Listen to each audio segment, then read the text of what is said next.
Welcome, ladies and gentlemen, to my new video where we are going to go over my top 5 tips that I think every single Kayn player needs to know. Now, my goal behind this video is to make you a better League of Legends player, as well to give you a better understanding of the champions that I cover. I put timestamps at every single point in the video. They're going to be up top, as well as the bar is going to be segmented into different sections if you want to skip directly to a different tip through that method. Now, if you want to contact me directly with any questions, be happy to help you out.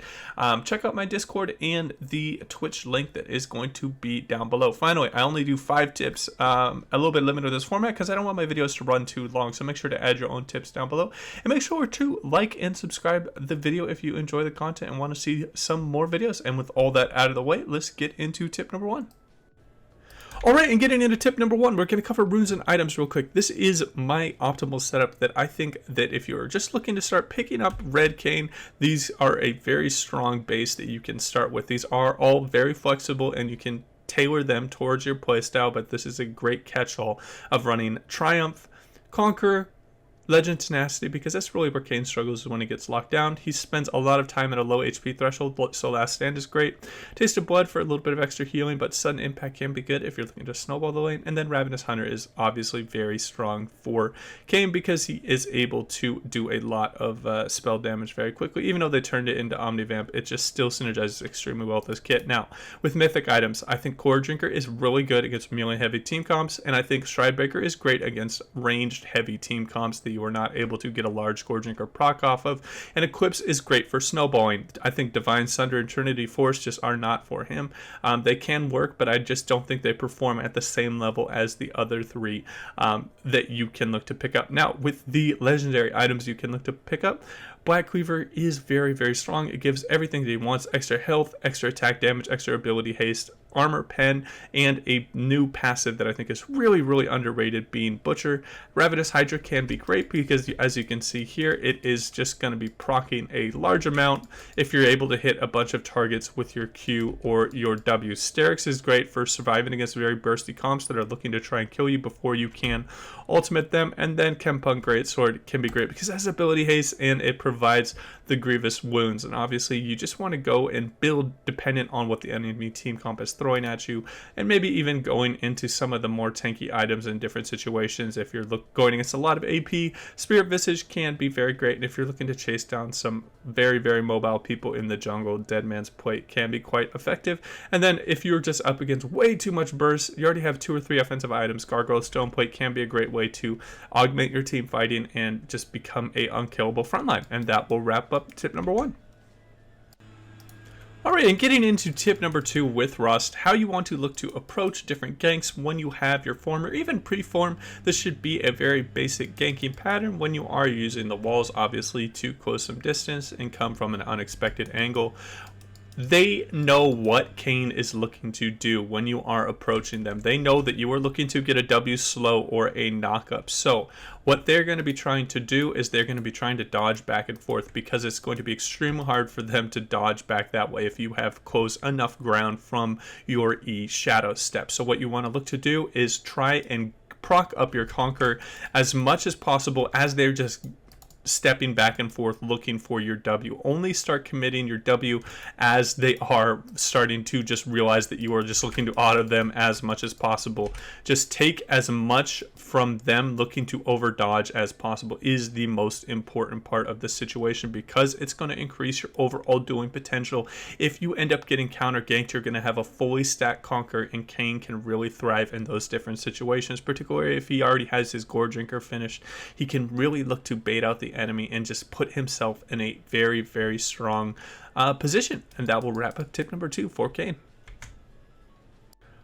Alright, and getting into tip number 3, I'm going to go over a couple of small things with Gore Drinker, because I think it is just so essential for Kayn's kit, because he really just looks to dive into a bunch of people and just be in all of the chaos. So, a couple of very small things. You can proc your Gore Drinker in the middle of your Q dash animation.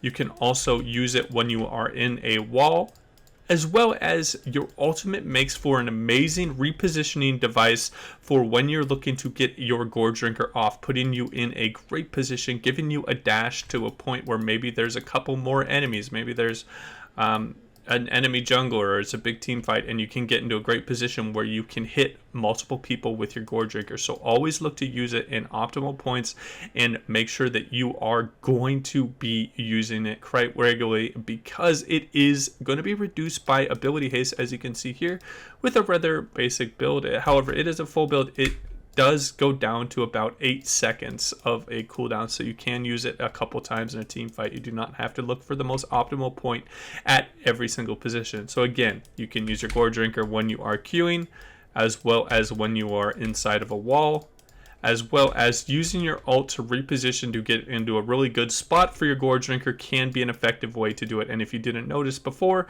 the Ravenous Hydra is procced from your Gore Drinker. I think this is just such an insanely strong item that I think you should look to use similar to how you used to use Death Dance last season. And that will wrap up this tip for Kayn. Alright, and getting into tip number 4, we are going to talk a little bit about Kayn and how his kit works around the map. Now, he is extremely resource reliant, but the great thing about Kayn is he has Immaculate Wave Killer, having 2 abilities that do AoE damage. So always look to try and suck up as much resources as possible around the map. Particularly looking to invade on Raptors can be an extremely efficient way to get ahead in different situations, as well as even starting on the enemy Raptors can be a viable start.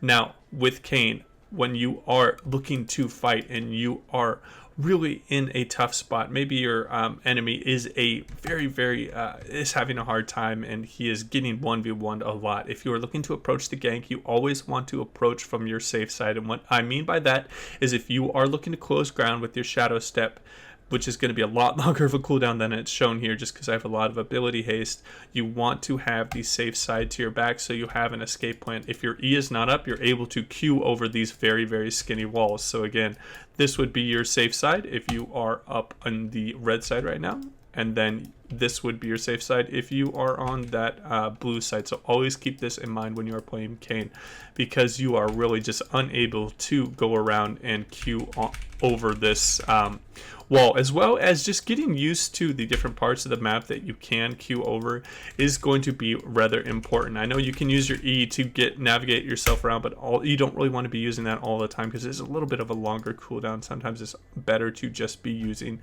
your Reaper's Slash to make that ground. If you have any questions about this, you can hit me up in the comments down below, and that will wrap up tip number 4. And getting into the final tip, we're going to be talking about team fights. Now, where Kayn heavily excels in team fights against a very melee heavy team that is going to be diving in a lot, and you are just going to be really just inside of the fights and just causing a lot of chaos. This is really where Kayn thrives. Now, the tankier the targets, the more heal he is going to get. So Kayn does really well into champions like Sion and Cho'Gath that just end up being a big healing box that he just smacks on a punch in a team fight, and then he shreds down very nicely with his Q, getting up to around 15% in this full build. With it's not super AD heavy, but it is a full AD build. Now, when you are looking to team fight, it is always great when you are playing Kayn to come from an unexpected angle. The last thing you would want to do is look for an engage on an enemy team. They all kite back up, forcing your team to try and follow you, and then you're just getting damaged and bursted out in the meantime as they're all pulling away. So you always want to wait for a commit. You do not have to be the primary engage for your team if this is consistently happening to you. You want to look to come from unexpected angles, get in on flanks if these apply. Now, you want to fight just front to back, just be a basic frontliner if your backline has more damage. Say you have a strong fed Vayne and something like a Xerath. This is going to be a great front or back line to just fight front to back to. But if the enemy team has these stronger overall carries, you just want to cause as much chaos and try and get into the enemy backline, overextend a little bit enough where you can stop a lot of that damage output coming. And obviously with Kayn and his ability to throw out 2 AoE abilities, fighting in choke points is going to be extremely effective, particularly if you're going the Ravenous Hydra build. It just ends up doing so much extra damage if you can hit a bunch of different targets with the Ravenous Hydra procs. And that will wrap up my final tip, guys. If you have any questions for me, you can hit me up in the comments down below. And as always, take it easy.